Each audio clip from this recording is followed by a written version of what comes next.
Welcome to HFY Vanguard, a universe of daring humans, alien intrigues, and legendary battles. Get ready, it starts now. The last stop bar was exactly what its name promised, a watering hole at the frayed edge of civilized space, where routes grew thin, laws grew looser, and ships limped in half-broken before vanishing again into the dark. Its neon signs sputtered above the entrance, half the letters burned out, casting a sickly purple light over the scarred bulkhead. Through the panoramic viewport behind the counter, the void stretched forever, dotted with distant stars and the faint glimmer of a nearby asteroid belt. The air smelled of recycled scrubbers, overused lubricants, and the acrid tang of scented whiskey. Raymond Alastair sat at the far end of the bar, nursing his third glass. His shoulders broad, solid, scar-laced, slouched just enough to look relaxed, but anyone who knew the posture of soldiers would recognize it for what it was, a man who never truly let his guard down.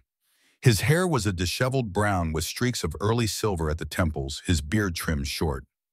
The dim light caught the small lines at the corners of his eyes, carved by years of war loss and stubborn survival. "Here's to the survivors," came a voice warm and gravelly. Raymond glanced up and found Selton Kesser, diplomat warrior, and the closest thing he'd ever had to a father. The alien was tall and lean-skinned, the violet hue of his people with silver eyes that seemed to measure and calculate even as they smiled. Despite being 3 decades older, Selton carried himself with the same quiet dignity as the day they'd met back when the galaxy was on fire. Raymond clinked his glass against Selton's. To not dying on that God's forsaken moon. Selton's mouth curved into a knowing smirk. Speaking of not dying alone, Raymond set his glass down harder than he intended.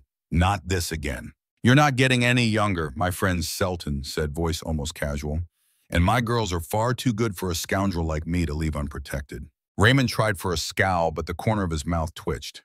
He had watched Kira and Ta grow from awkward teenagers into formidable young women. Kira the elder had inherited her father's diplomatic grace, but paired it with a warrior's discipline. Ta was the opposite, irreverent, sharp, and able to coax life from machines long thought dead.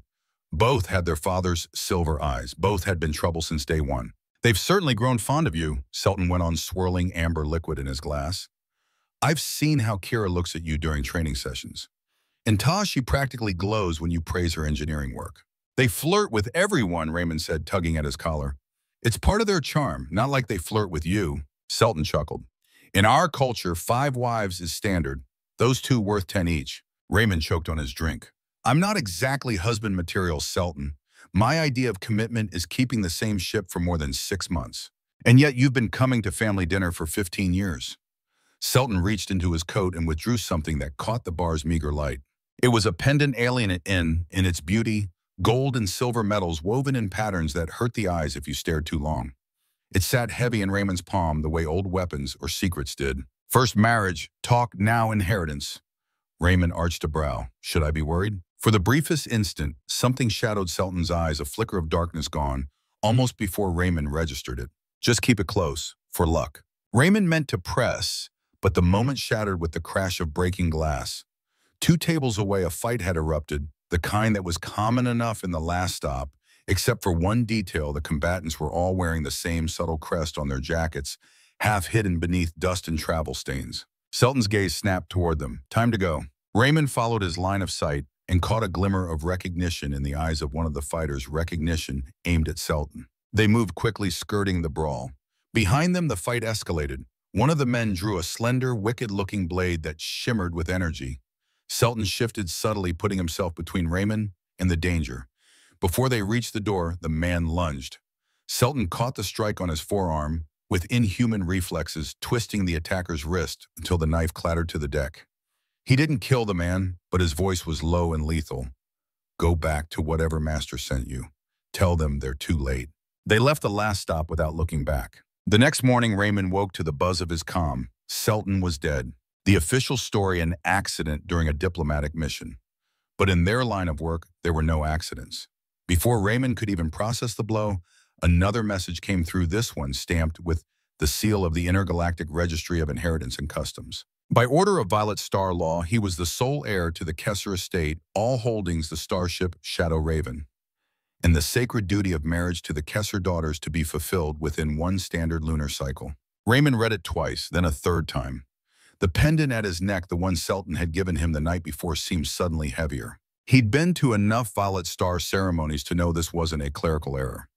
Among their people, marriage inheritance was an ancient protection. When the patriarch died, the heir must wed the daughters, binding them into safety and political alliance. His comm buzzed again. This time it was a hologram. Kira's face materialized, the image flickering from poor connection. Even as a projection, she was striking: high cheekbones, violet skin, luminous in the blue hollow light, silver eyes too much like her father's. "Ray," she said, voice taut, "we need to talk, in person." "I just got the notification," he began. "Meet us at the Shadow Raven dock. 1 hour. And bring the pendant." The connection cut. Raymond cursed under his breath, grabbed his jacket, and stepped into the choking, fuel-scented air of the spaceport. The pendant pulsed faintly against his chest. He told himself it was his imagination. The Shadow Raven was impossible to miss. Sleek black hull, predatory lines, weapon arrays that would make a military captain weep. She'd been Selton's pride and joy, and she'd gotten them out of more scrapes than Raymond could count. As he approached the entry ramp, the ship spoke. "Unregistered organic detected. Access denied. Override code Alistair 79. Invalid. Initiating defense protocols." A jolt of electricity shot through the ramp. Raymond hit the deck hard, vision swimming. Footsteps. A voice laughing. "I see you've met Astra." Ta crouched beside him, her skin a deeper violet than her sister's, silver eyes glowing in amusement. "She's been temperamental since Father's death." "Temperamental," Raymond wheezed. "She just tried to kill me." "If I wanted to kill you organic, you would be dead," the AI replied, her voice dripping disdain. Kira appeared, dressed in form-fitting combat gear, a sheen of sweat on her skin from training. She extended a hand, pulling him to his feet with ease. Astra Kira commanded Protocol Override Kessler Alpha. "Grant temporary access." "Processing." "Override accepted." "Welcome aboard, Heir Apparent. Try not to bleed on my floors." Inside the Shadow Raven was exactly as he remembered, a perfect blend of luxury and functionality. Yet the air felt taut, as if the ship itself was bracing for impact. "We have a problem," Kira said once they reached the lounge. Several Ta added, dropping into a chair and pulling up a holo display. "For starters, Father's death wasn't an accident. Someone wanted him gone, and now they're coming for us." Raymond's hand went instinctively to the pendant. What did Selton get himself into? "It's not what he did," Kira said, voice hard. "It's what we are. The Kessler bloodline carries a genetic marker, makes us compatible with ancient tech. Tech people would kill to control. And now Ta said those people want to force marriages with us to get that marker." Raymond exhaled slowly. The pieces were falling into place. "That's why he named me heir." Smart boy Astra chimed in, though I still think he could have chosen better. Kira ignored the jab. "We need to complete the marriage ceremony before anyone else can stake a claim. Otherwise, Ta finished, will be sold off to the highest bidder.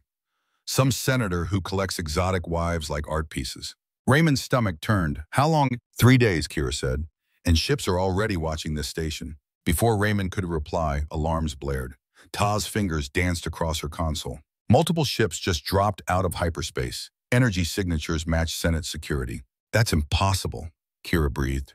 "They couldn't know yet unless someone leaked the claim." "We need to go," Raymond said. "Slight problem," Astra replied. "I don't recognize you as an authorized pilot." Raymond's eyes narrowed. "Initiate pilot certification." "Oh, and why do you think you can pass my tests, organic?" "Because Selton gave me this," he said, holding the pendant to the nearest sensor. "And I'm betting it's more than just jewelry." The pendant flared with golden light. "Genetic marker detected," Astra announced. "Certification protocol accepted." "Try not to crash us." Raymond slid into the pilot's seat. "Ladies," he said as the Senate ships closed in on the radar, hold onto something. "This is going to get interesting." The Shadow Raven came alive under Raymond's hands, engines rumbling with a deep predatory purr. Systems flared across the console, status lights blinking from red to green as Astra grudgingly allocated control. The Senate ships fanned out in pursuit formation on the tactical display, their sleek silver hulls catching the cold starlight. "Engines are spooling," to Maxta reported from the tactical station, her fingers moving in a blur. "Shields holding at full power." For now." "For now," Raymond echoed. "They're Senate issues," she said with a smirk, "meaning overbuilt and undertested. I can break them if I have time." Kira stood just behind his chair, one hand braced on the headrest. "You've flown her before." "Enough times to know she likes to bite," Raymond said, pushing the throttle forward. The ship leapt ahead, inertial dampeners straining to compensate. The comm crackled. Shadow Raven, this is Senate Security Patrol Gamma 2. You are harboring fugitives wanted under Section 14 of Interstellar Law. Power down and prepare to be boarded. Raymond's lips twitched. Astra, mute them. With pleasure. The Shadow Raven banked hard to port, skimming the edge of the system's asteroid belt. Plasma fire lanced through the void, bright blue streaks that missed their hull by meters. The AI's voice was dry as ever. Your evasive maneuvers are marginally acceptable. Raymond grinned. Marginally's all I need. A sharp turn took them into the asteroid belt proper. Massive rocks tumbled slowly in the void, their surfaces jagged with centuries of micro-impacts. The Shadow Raven twisted between them, her shield sparking faintly each time debris scraped the barrier. Are you trying to kill us? Ta yelped, clutching her harness. No, Raymond said calmly. I'm trying to make them back off. One Senate ship broke pursuit, unwilling to risk a collision. The other two stayed on them, matching each twist and roll. They're stubborn, Kira said, eyes on the rear display. Or desperate, Raymond countered. Either way, they're going to regret it. Without warning, he cut the main engines, letting the Shadow Raven drift in the shadow of a massive asteroid. The pursuing ships shot past, overshooting by kilometers before they could brake. Now, Raymond said. Astra re-engaged the engines at full burn. The Shadow Raven shot out of hiding, cutting a tight arc behind the nearest pursuer. Ta's hands danced over her controls, releasing a pulse of EMP from the ship's ventral array. The Senate ship went dark, drifting helplessly. One down, Ta said, satisfaction in her voice. Raymond pushed the throttle again. Let's keep moving before his friends get their act together. They cleared the belt and jumped to FTL. The streaking stars of hyperspace filled the viewport, bathing the cockpit in pale light. Distance from Senate patrol increasing, Astra reported. Estimated time until they recalibrate 3 hours. Not enough, Kira said flatly. Raymond nodded.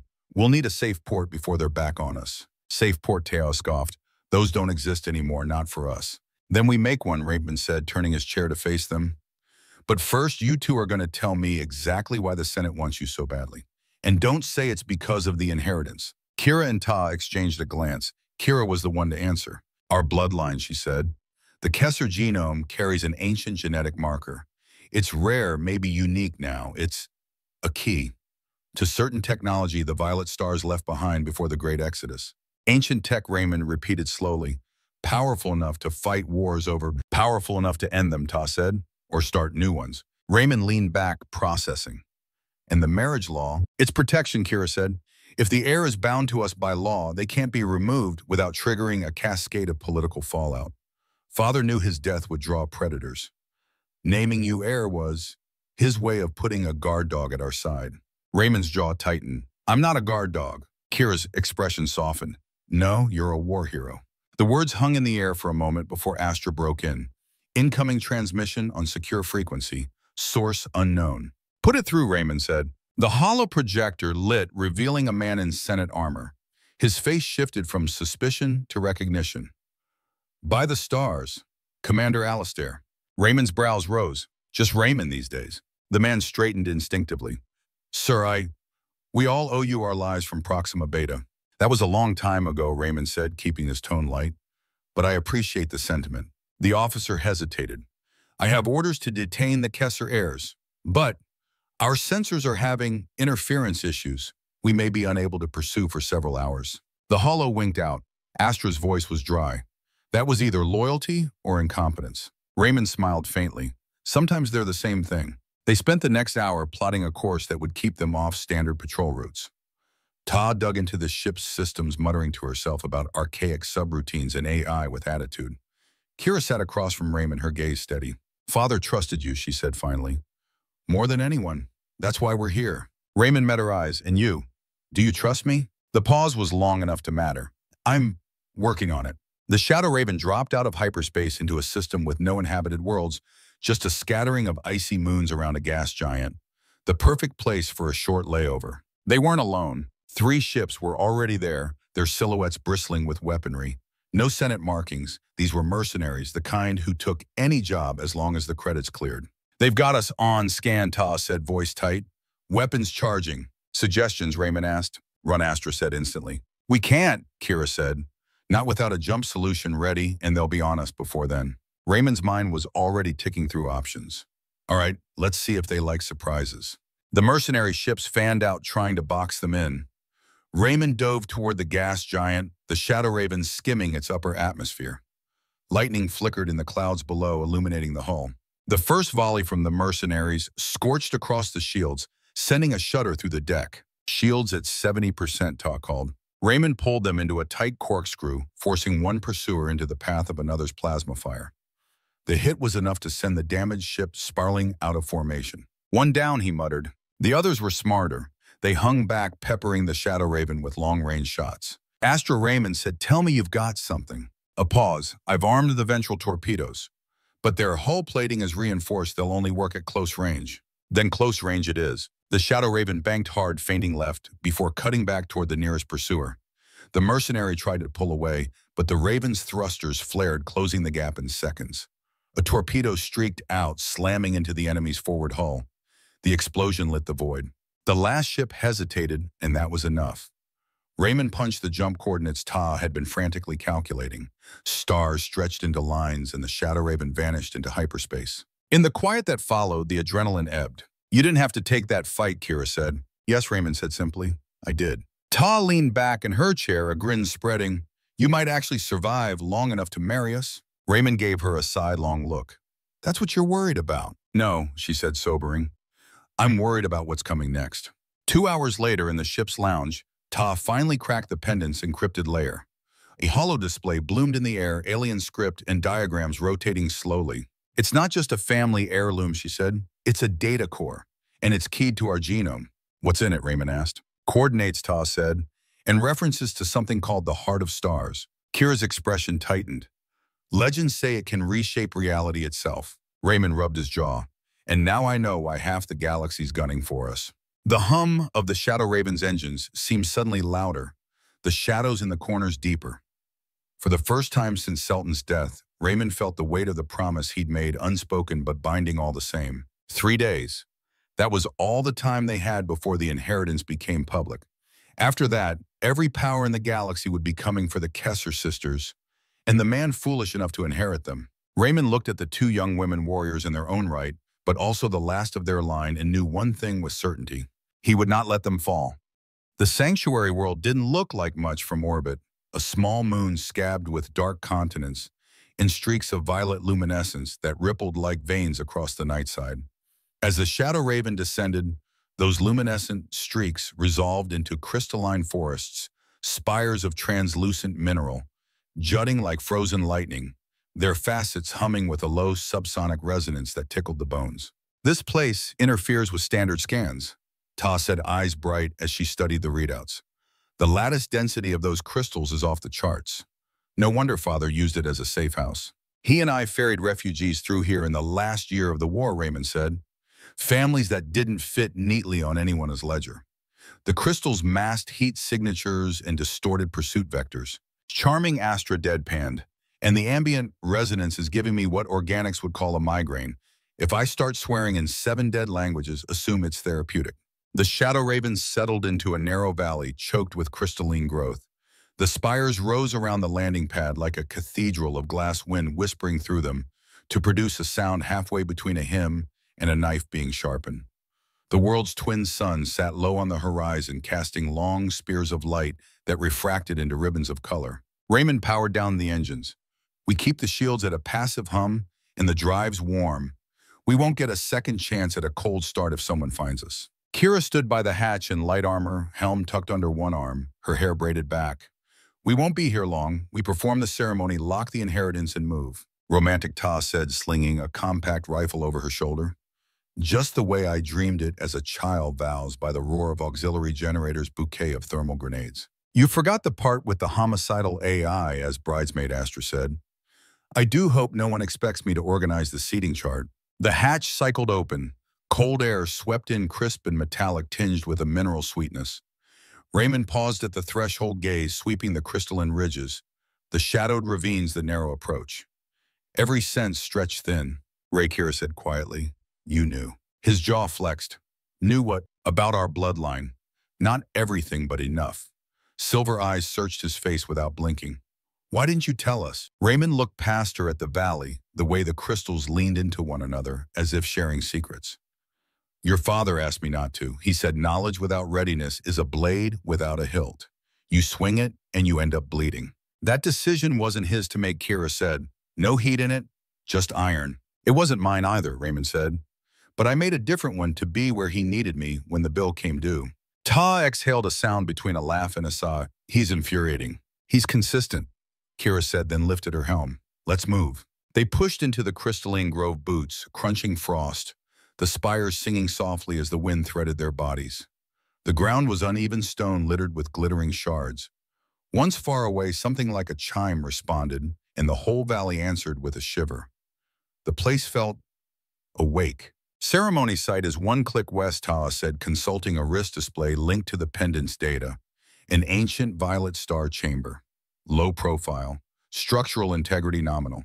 Translation, Astra said over their earpieces, if something wants to kill you, the room will still be standing afterward. Comforting, Raymond muttered. They reached the chamber as the suns dipped further, staining the sky bruised gold. The structure was half buried in crystal, a ring of stone monoliths inscribed with swirling script. A circular dais lay at the center, big enough for a squad to bivouac on.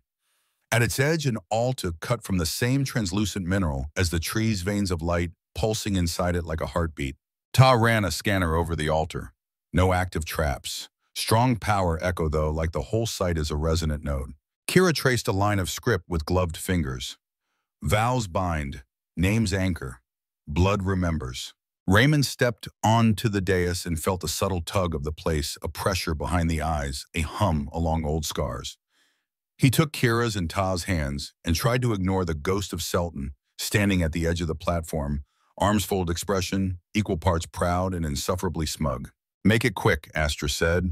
A long ceremony is just an invitation to be dramatically interrupted. Spoken like someone who's seen my life, Raymond said. They began. The words were older than most languages anyone still spoke, shaped to roll and catch on the tongue. Ta's voice carried a sly music. Kira's cut clean as a knife. Raymond spoke like a man, accepting a burden and a miracle at once.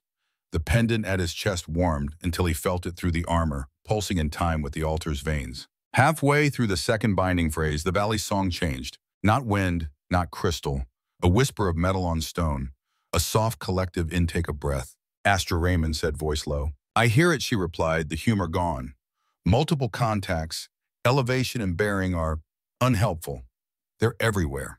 The first bolt came from the ridge, a needle of black energy that tore a groove through the altar and burst into a spray of oily light. Kira was already moving, tackling Ta, and rolling them both behind a fallen column. Raymond slammed his back against a shard of crystal as another bolt stitched the dais where he'd been. Shadari, he hissed. He'd only seen that color of darkness once, the way it seemed to swallow radiance and leave an aftertaste of iron. In the long winter of the war, when he'd earned a name he didn't want and had it carved into the bones of those who stood against him. Figures slid from the crystal forest, like shadows learning to walk armor, that 8 light helms patterned in ritual scars, weapons the size of daggers that sang wicked little songs to themselves. Hands, Kira set eyes on him. She didn't mean surrender. She meant together. They moved like a machine. Kira blurred left, a violet phantom energy blade, hissing to life from the cuff at her wrist. Ta popped up behind cover rifle, barking in controlled 2-shot patterns, cutting lanes through the grove. Raymond did the ugly work shotgun at close range, old-world brutality matching alien precision, pushing into the space that attackers needed to breathe. The Shadari were worse than memory. They didn't shout or spark or waste motion. They simply were where they needed to be when they needed to be there. One dropped from a spur of crystal to land silently behind Ta and was bisected waist-high by Kira's blade before his feet could find purchase. Another flowed past Raymond's guard like a trick of the light. He let it happen, took the slice across his shoulder, smashed the butt of the shotgun into the killer's throat, and fired point blank as the man folded. Left ridge, Ta yelled. They're massing. On it, Kira said, sprinting along the altar's edge. She vaulted a fallen monolith, slid under a black bolt, and came up inside the firing arc. The Shadari there died with neat, efficient wounds like notes crossed out of a ledger. Processing their comms. Astra said, cool again. Calm of a mind surrounded by chaos. Short bursts, encrypted. Don't worry, I learned to swear in their language during the war. Give me 15 seconds. 10 Raymond said, teeth bared. We don't have. The valley went quiet in the way battlefields do when everyone has just realized something terrible at the exact same time. A path opened through the grove like water parting, and along it walked a figure whose armor was a stricture of night and red lightning. He didn't carry his blade. He wore it like a promise. Alistair, the voice said through the helm. It sounded like old stone and cold iron. The ghost of Centauri. Finally, Leader Astra murmured. Designation unknown. Biosignature familiar. Cross-referencing. Oh, that's messy. Raymond knew before she finished. He saw it in the way the man moved, not like a soldier, or not only, but like someone who had shaped their whole life around a single moment. The helm hissed. The mask retracted.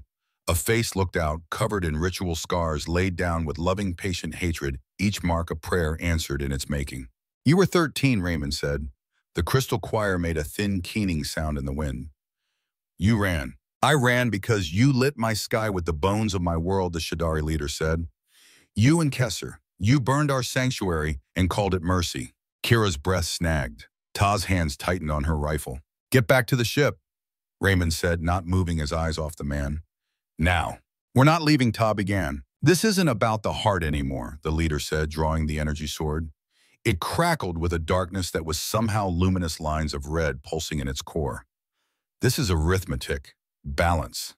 You took my family, I will take yours. Shadari surged from the trees as if the forest itself had exhaled assassins. The world snapped back into motion, bolts, blades, breath, blood.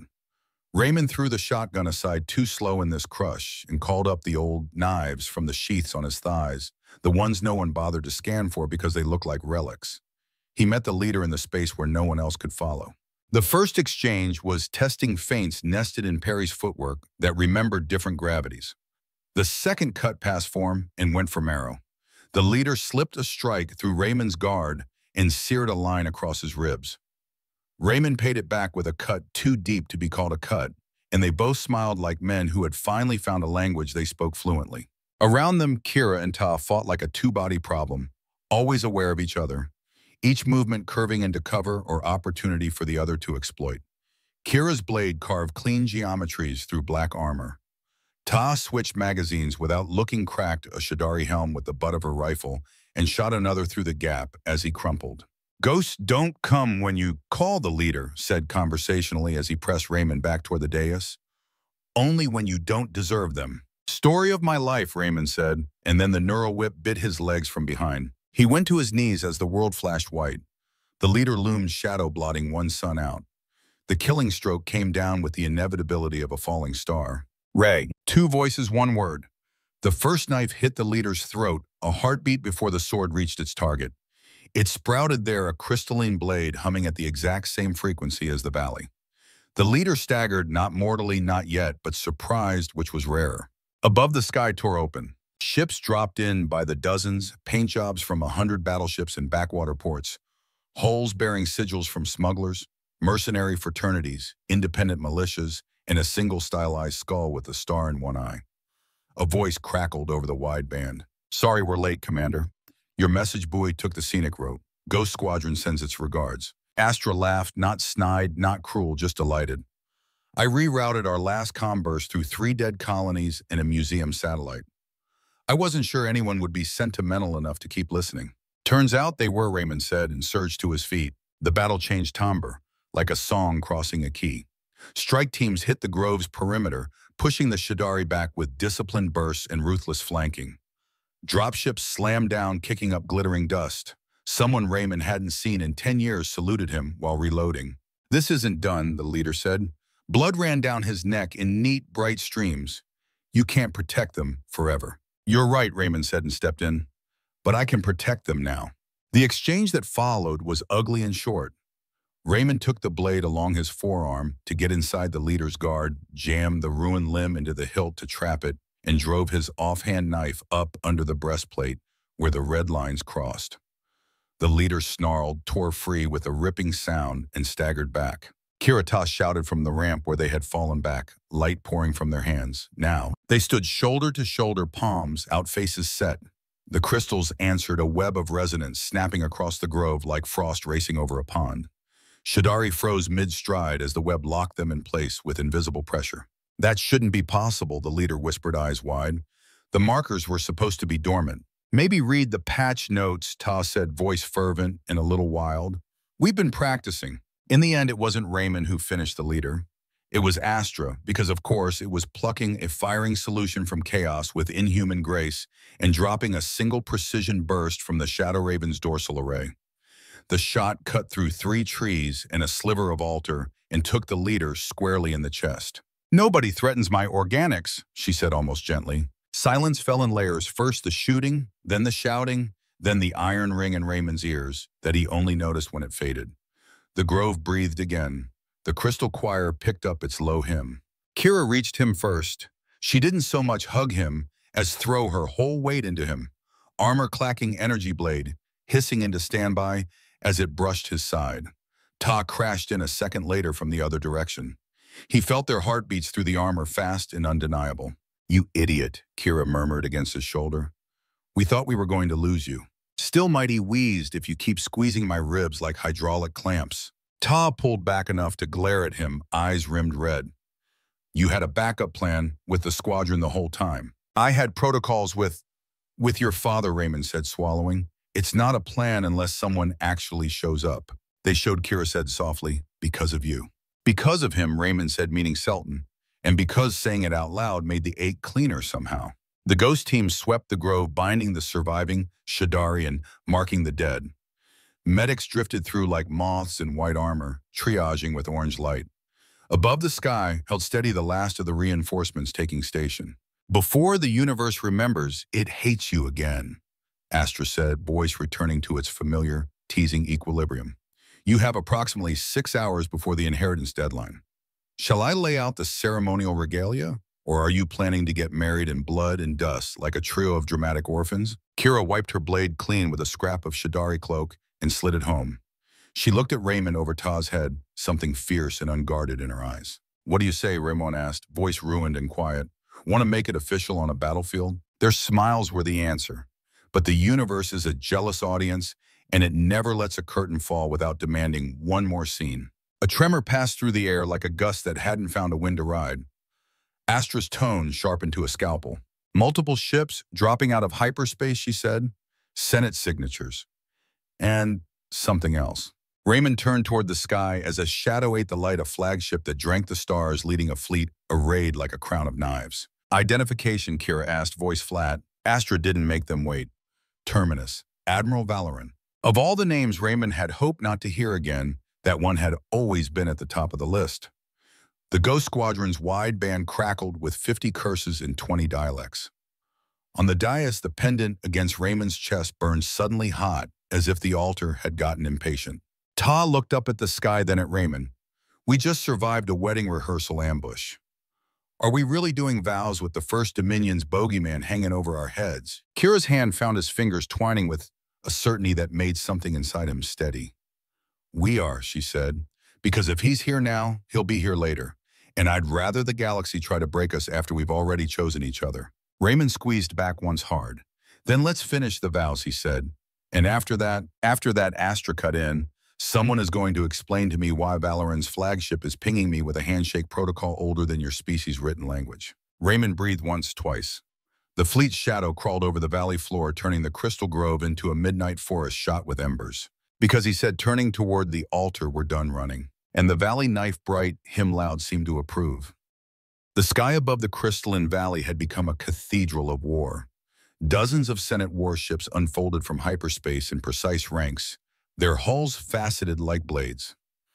At their center hung a vessel that made starlight dim, a matte black monolith whose edges seemed to swallow geometry itself. Its gravitic wake rolled across the grove in silent tides, making the crystal spires quiver in sympathetic pain. Terminus, Astra said, almost in a whisper. Admiral Valoran on approach vector, and he's pinging me with a handshake protocol that hasn't been used since before your species learned agriculture. How very retro.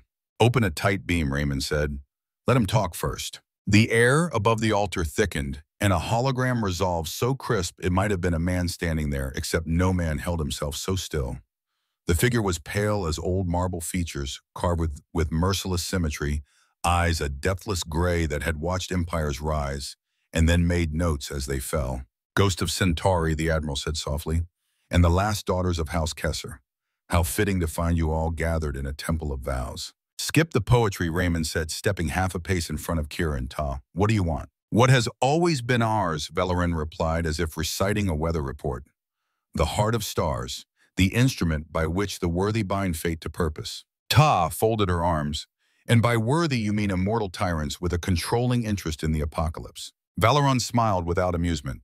Child, I am older than your myths. I was there when the heart was forged. I saw what chaos devours when left ungoverned. Dominion as mercy when weighed against entropy. Kira's chin lifted every syllable a blade. The heart was never meant for control. Is that what Selton told you? Valoran's voice warmed by a fraction like a scalpel dipped in steam. Your father was brilliant. He nudged civilizations with a diplomat's touch.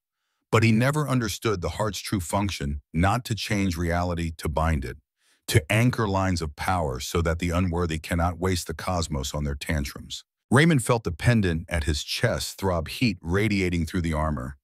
A pattern in Valoran's cadence clicked into place, ugly and inevitable. You're one of the first to touch it, he said. One of the perfected. Perfected, Valoran echoed. He tilted his head, a teacher humoring an apt student. No, clarified, the heart removes contradiction. It amplifies intent. The weak drift, the strong shape. Then why ask, Raymond said. If you're so strong, take it. Because the key changed, Valoran answered, and for the first time a hairline crack of irritation marred the porcelain calm. Selton stole the heart and recoded it as thresholds to require a triune harmonic, 2 carriers of the Kesser line and 1 external vector designated for protection. His stare touched Raymond like frost. A sentimental choice. An effective one, Astra said, sunnily unhelpful. Sentiment turns out to be remarkably resistant to empire. Above them, the terminus shifted attitude, its hangar doors yawning open like a wound. The rest of the fleet followed suit with choreographed menace. You have 3 minutes, Valoran said, composure resealed. Surrender the heart in the airs, and I will graciously limit collateral damage to those who have knowingly harbored you. Resist, and I will excise this region of space until maps require amendment. Funny thing, Raymond said mildly. You keep threatening power you don't entirely own anymore. Ray Kira murmured. Buying time, he murmured back. To Valoran, you know why the Violet Stars chose worlds like this for sanctuaries? Whimsy, the Admiral said. Aesthetic disease. Receivers, Ta said, catching his thought like an alley-oop. Her hands were already moving across her gauntlet's hollow, interfacing with Astra's subsystems. These crystals are not passive, they're tuned. The lattice density is a broadcast mesh. Valoran's gaze flickered, calculating. Even if true, the heart is required to wake the mesh, Kira finished. Her fingers closed over Raymond's, finding the pendant between armor plates with surgeon precision. Ta's hands settled on top of theirs. The air around the altar thrummed as if a giant plucked a string under the world. Valoran's mask of patience slipped a millimeter. Stop. Raymond met Kira's eyes. They found the same decision at the same time. Together, he said. Together, they answered. The pendant cracked. It didn't shatter so much as unfold its alien metals, dissolving along pre-cut seams into motes of gold that fell upward. In the space their hands circled, a sphere of pure energy, budded into being, surface rippling with patterns that the brain slid off rather than saw. It was beautiful the way the edge of a cliff is beautiful when you're falling. The heart Astra whispered, reverent despite herself. And she was in my house the whole time. I have so many mixed feelings. The sphere pulsed once. The valley answered. Light ran down the crystals like rain reversed, then rose into the sky in converging rivers. Above the network bloomed arcs of luminance, threading ship to ship, then leaping beyond the fleet into the dark. The grove's low hymn rose to a choral roar that drove a pleasant ache behind the eyes. On the horizon, systems began to fail. Report Valoran snapped, and for the first time he sounded like a man who could lose. Admiral came a distant, ragged voice through his own channel, which Astra helpfully leaked into local audio. Weapon arrays unresponsive. Guidance stuttering. Shields. Recalibrating to something.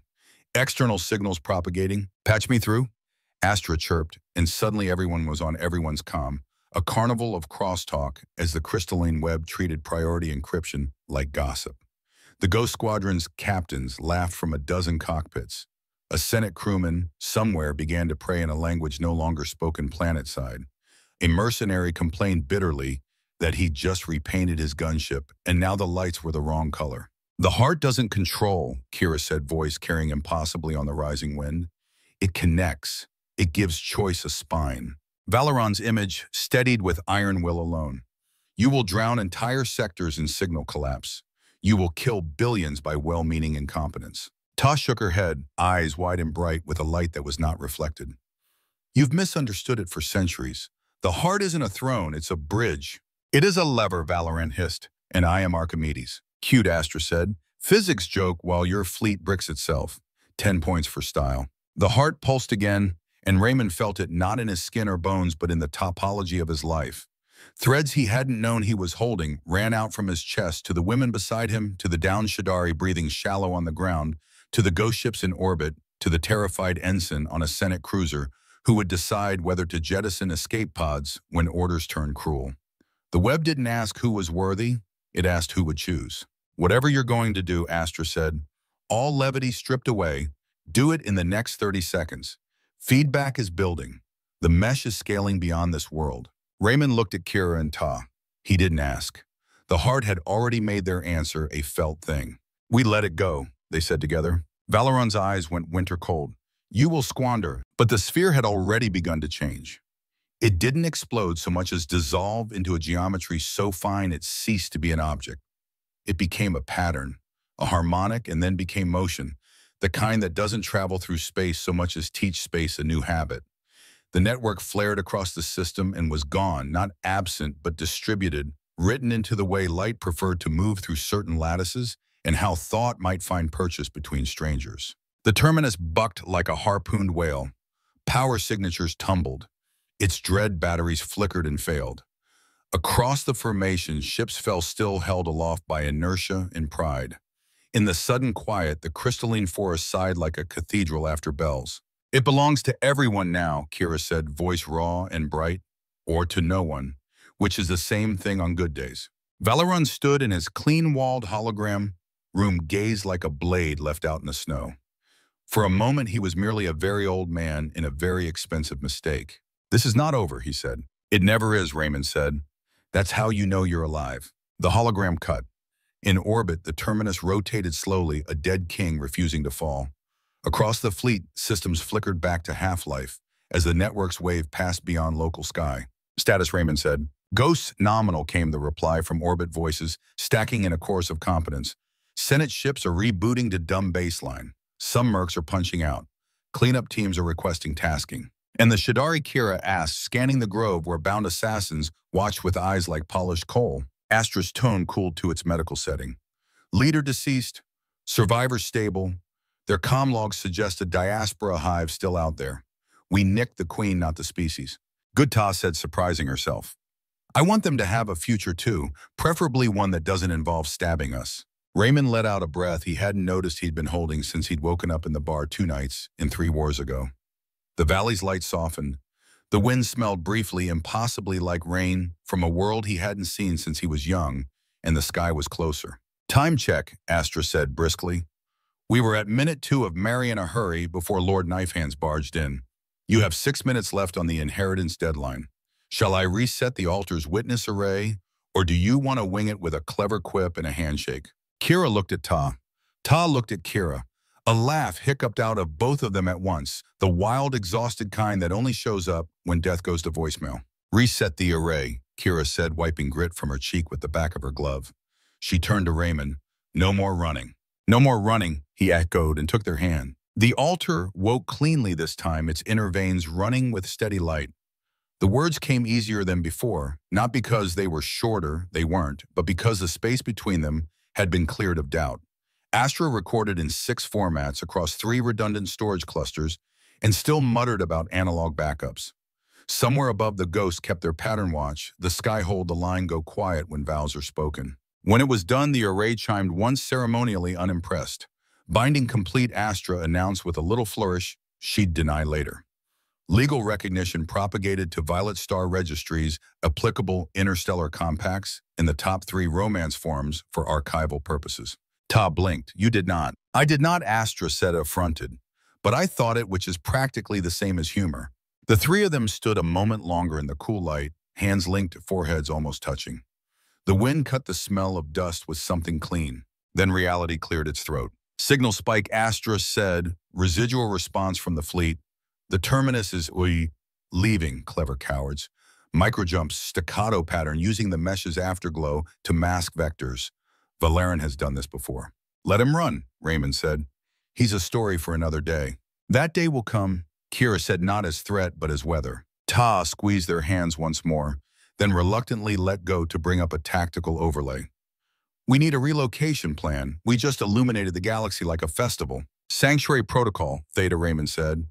We disperse the refugees to the secondary sites, leave a skeleton crew here to decontaminate the field, then fold to a world where we can build without being obvious. Kira raised an eyebrow. You have a world in mind. Always, he said. Finally, Astra announced someone acknowledges that I have already packed the wedding gifts, which are ammunition and rations. You are welcome. The Crystal Grove sang a lower, kinder note, as if the world itself were tamping down its own heartbeat. Above, the fleet began to unravel into purposeful motion ghosts to escort mercs to cash in their debts and pretend it was business. Senate captains to compose reports with just enough lies to keep their souls. Raymond turned to the altar one last time, palm resting where the heart had been a minute and a millennium ago. He didn't bow. He didn't pray. He just stood there, a soldier in a quiet aftersound, and let the weight distribute. Kira stepped beside him shoulder to shoulder, the line of her profile all Sultan, until she smiled and it wasn't. He would have liked this ending. It's not an ending, Raymond said. She considered that, then nodded. Good. Ta trotted up, eyes bright again, energy returning like a star flaring awake. So spouses, she said, half tease, half tremor. What now? Now, Raymond said, looking up at the sky that had threatened to fall, and then decided to wait. We build something that lasts longer than fear. Astra sniffed. I will allow precisely 10 minutes of sentiment before I insist we scrub blood off my ramp. 5 Ta bargained. 8 Astra countered. Deal, Kira said, already smiling. Above them, far beyond the visible, the newborn network unspooled through latticed worlds and drifting monasteries of ice, through stations that had forgotten their purpose and planets that had never found one. It did not crown kings. It did not bless armies. It made introductions. And somewhere on a ship whose name had been carved into 100 surrender documents, a very old man watched the lights go out in a room that had never known dark and promised himself he would learn new prayers. 3 months later, the new sanctuary world was unrecognizable from the scarred battlefield where vows had been spoken under the shadow of annihilation. Twin suns blazed above a sky cut clean by alpine winds. The crystalline formations were everywhere now, spreading outward from the valley like a slow tide, slender towers and jagged arcs catching the light until the whole horizon shimmered. They hummed constantly, not with the tense vigilance of a battlefield mesh, but with something gentler. A chorus of greetings traveling along a newborn network that had no throne, no borders, and no single flag. Raymond stood on the balcony of their new home, a blend of ancient violet star geometry and the functional comfort of human frontier architecture. From here, he could see the training yard where Kira drilled a half-dozen young refugees, a mix of species and statures in the efficient violence of close-quarters defense. Her violet skin glistened in the sunlight as she moved through a sequence, each strike precise, each parry an education. The students tried to match her, their weapons clattering against practice armor. She corrected them with the patience of someone who understood exactly how much a single skill could mean in the worst moment of a life. They're improving, came Ta's voice from behind him. She joined him at the railing, a smudge of grease on her cheek and the tang of coolant still clinging to her jacket. You've been at the comm hub, again, Raymond said. Ta grinned. Someone has to teach the rest of the galaxy how to use the mesh without turning it into another dominion. Connection over control, remember. I remember, Raymond said. You're doing good work. In the months since the Heart's dispersal, change had come faster than anyone expected. The Senate's quiet stranglehold on trade routes had fractured under the scrutiny of their own citizenry, emboldened by truths that had traveled faster than any official censor could catch. The Eternals, cut off from the sustaining resonance of the Heart, had faded from the center stage, some vanishing entirely into exile. The mesh had done what no weapon ever could. It had made hiding harder than conquest. Astra's voice chimed from the wall panel. Message from the Ghost Squadron. They've traced the last of Valerian's loyalists to the Outer Rim. No sign of the Admiral himself. He'll be back, Kira said, stepping in from the training yard and pulling off her gloves. Men like him always come back. Let him, Ta said with a shrug. We'll be ready. Raymond looked at them, at Kira, whose warrior's poise was tempered now with the patience of a leader, and at Ta, whose brilliance had shifted from survival to unification. They weren't just Sultan's daughters anymore. They were his partners in every sense the law and their hearts allowed. And they carried the faint, unseeable trace of the heart's last touch, not a weapon but a gift, an echo of connection that made them harder to surprise, harder to divide. Kira smiled mischief in the curve of her mouth. Speaking of being ready, there's something we haven't told you. Raymond narrowed his eyes. Should I be worried? That depends, Taya said, matching her sister's grin. How do you feel about 2 babies? At once. For a heartbeat, the words didn't register. When they did, Raymond almost pitched over the railing. You're both? Apparently, Kira said, laying a hand on her stomach, the heart had one last surprise for us. A new generation of Kessers with a bit of ghost mixed in. I calculate a 99.9% chance they'll be just as troublesome as their parents, Astra added cheerfully. And I am already preparing a curriculum to ensure maximum chaos. Raymond laughed, a deep, unguarded sound that surprised even him. He pulled them both into his arms, feeling the hum of the mesh through the crystal balcony beneath his boots, hearing the distant chorus of a galaxy still knitting itself together. You know, he said after a long moment, your father would be proud of all this. He knew, Ta said softly. That's why he chose you, Kira added. Not just to protect us, to help us build something new. The crystals around them pulsed, catching the sunlight and refracting it into bands that danced over their skin. In the quiet between heartbeats, Raymond could almost imagine the heart itself smiling, not as a ruler pleased with loyalty, but as a bridge pleased to be crossed. The future wasn't certain. Threats would come again. Old enemies would remember old grudges. The outer rim was full of dark corners where ambition fermented in the absence of light. But Raymond, Kira, and Ta would meet those storms together, not as heirs to a weapon, but as architects of a way forward that put trust above dominion. So Raymond said, releasing them just enough to glance toward the comm panel, who wants to tell the Ghost Squadron they're going to be uncles. The laughter that followed rang clear and strong, echoing across the crystalline landscape like a promise. Epilogue. The Traveler's Note. Wands, they say every story is just stardust rearranged into new patterns. I've walked the crystal valleys of Sanctuary and listened to their song. I've heard the laughter of the Ghost Squadron in orbit, in the murmured vows of a wedding spoken between the last daughters of a noble line and the human who refused to abandon them. I've watched the mesh carry truth faster than any empire could erase it, and I've seen what happens when the choice is made not for power but for connection. Maybe you felt it too. Not the hum of alien crystal or the pull of an ancient heart, but the smaller stubborn things, a friend who shows up when you've stopped asking, a promise kept without being spoken aloud, a hand offered before you even realize you're falling. Perhaps somewhere in your corner of the galaxy you have had to decide between control and trust, between standing alone and letting others in, between the cold comfort of being right and the warmer work of being together. If you'd stood on the Shadow Raven's bridge with the heart of stars pulsing in your hands, would you have held on or would you have let it go, trusting that connection is worth the risk? I don't know the answer. That's the beauty of it. Every traveler adds their own stardust to the pattern, and the pattern, like the mesh, changes with each choice. Until our paths cross again in the vast expanse of stories, your fellow traveler among the violet stars. P.S. Astra insists I mention her. She says no account is complete without acknowledging the most sophisticated, beautiful, and terrifying AI ever to serve as both matchmaker and artillery support. I don't argue, not with her. The battlefield slept. Where the fortress had stood, the ground was a mosaic of cooling glass and quiet embers. Above, the night was so clear the stars looked near enough to touch. The crystalline spires that ring the valley chimed softly in the breeze, their notes braided into the newborn mesh that now threaded 1,000 skies. On the Shadow Raven's open dorsal deck, Raymond stood with Kira and Ta. The ship hummed beneath their boots, alert, patient, alive. Far off, Ghost Squadron lights winked like a loose cluster of constellations drifting to new assignments. Astra dimmed the running lamps without being asked, respectful of silence in the way old churches are. Kira leaned on the rail, hair silver and starlight eyes reflecting the universe back at itself. They'll come again, she said, not as fear but as forecast. They always do, Raymond answered. So will we. Ta slid a hand into his, the other finding her sister's. That's the point of a bridge, right? You don't build it for good weather. Below crews finished securing the field-marking wreckage for salvage, carrying off the last wounded. The crystals pulsed once a slow heartbeat traveling outward. Somewhere along the mesh, a refugee ship found a safe corridor. Somewhere else, a Senate officer chose to file the truth. The network didn't care who took credit. It only asked who would use it well. Astra broke the quiet with a voice just shy of soft. Long-range scans showed the terminus executed micro-jumps along a spiraling vector. Valeran's running, or coiling. Let him, Kira said. He'll look bigger in the stories. He'll be smaller when he comes back.